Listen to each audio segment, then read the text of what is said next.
Complaining feels productive. It sounds like you're analyzing the problem. It feels like you're releasing pressure.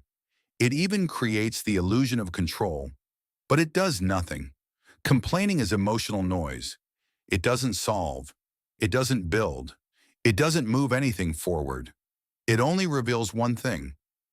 You are overwhelmed and not in control. Weak men complain constantly about work, about money, about people, about life. And every time they do, they reinforce the same identity. A man who reacts instead of acts. Because complaining is passive. It transfers responsibility outward. It's too hard. It's not fair. They don't understand. I can't do this. All of it sounds different, but it means the same thing. I'm not in control. Strong men don't waste energy like this. They don't ignore reality. They absorb it, silently, cold, direct, because they understand something most men avoid. Pain is not a problem. It's a condition, and conditions are not negotiated. They are endured or changed. Complaining does neither. It keeps you stuck between discomfort and inaction. That's why it's dangerous. Not because it's loud, but because it's useless. Every time you complain, you train your mind to escape. You teach yourself that discomfort is something to react to, not endure. And that changes everything. Because tolerance is built the same way weakness is built, through repetition. The more you complain, the less you can handle. Small problems feel heavy. Minor stress feels overwhelming. Simple tasks feel exhausting. Not because life got harder, but because you got softer. Complaining conditions your brain to expect relief, to look for shortcuts, to avoid pressure. It creates a reflex. Discomfort appears leads to reaction. Instead of, discomfort appears leads to control. That's the difference between weak men and strong men. Weak men react immediately.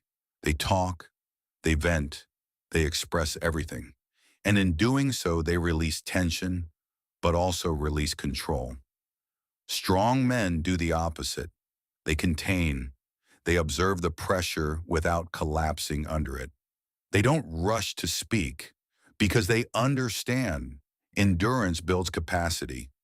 Every time you stay silent under pressure, your threshold increases. Every time you resist the urge to complain, you become harder, more stable, more controlled, more dangerous in difficult situations.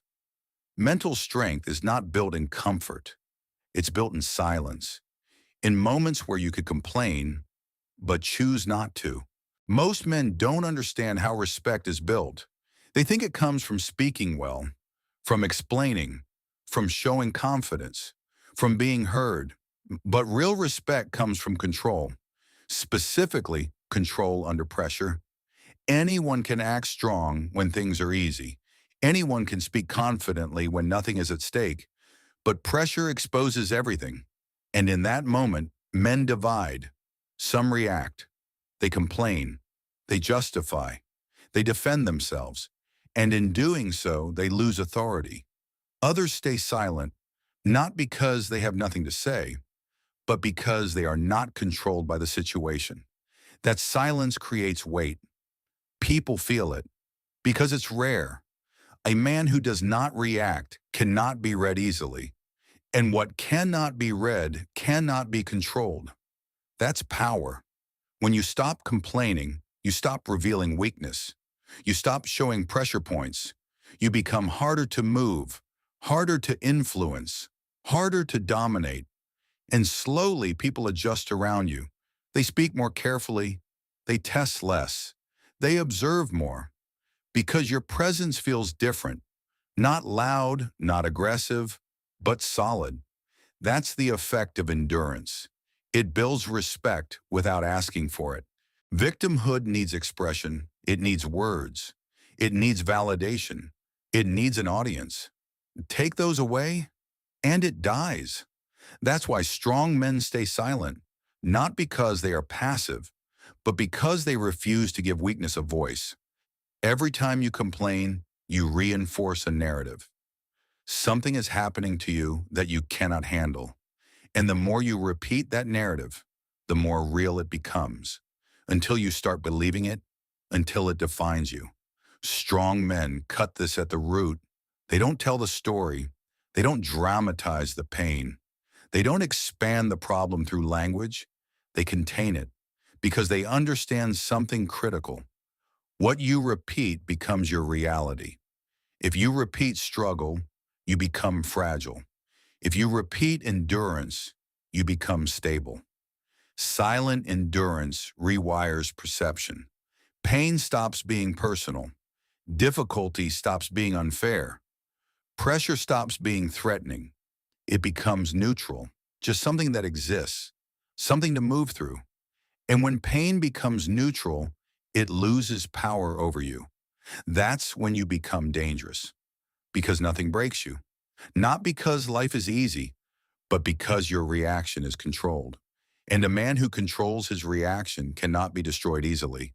If you want to stop being weak, you don't need inspiration. You need rules.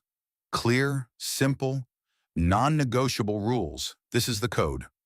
First, eliminate verbal complaining. Not reduce it, eliminate it.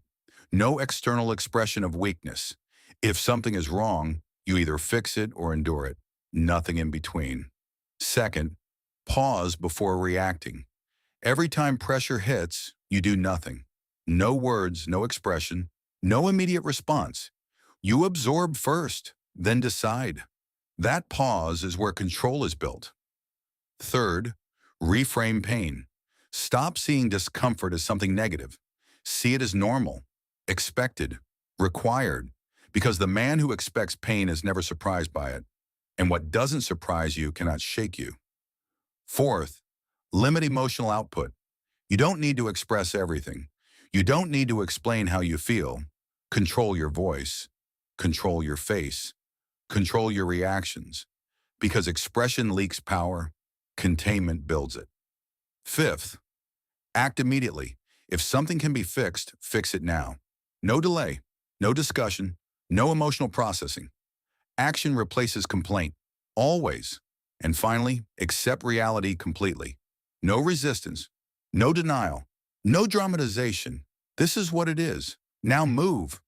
That mindset removes friction, and friction is what breaks most men. The man who does this daily doesn't become emotionless. He becomes stable, reliable, controlled, unshakable. And in a world full of noise, complaints, and emotional weakness, that man stands out instantly because while others react, he endures. This is Disobey Your Limits.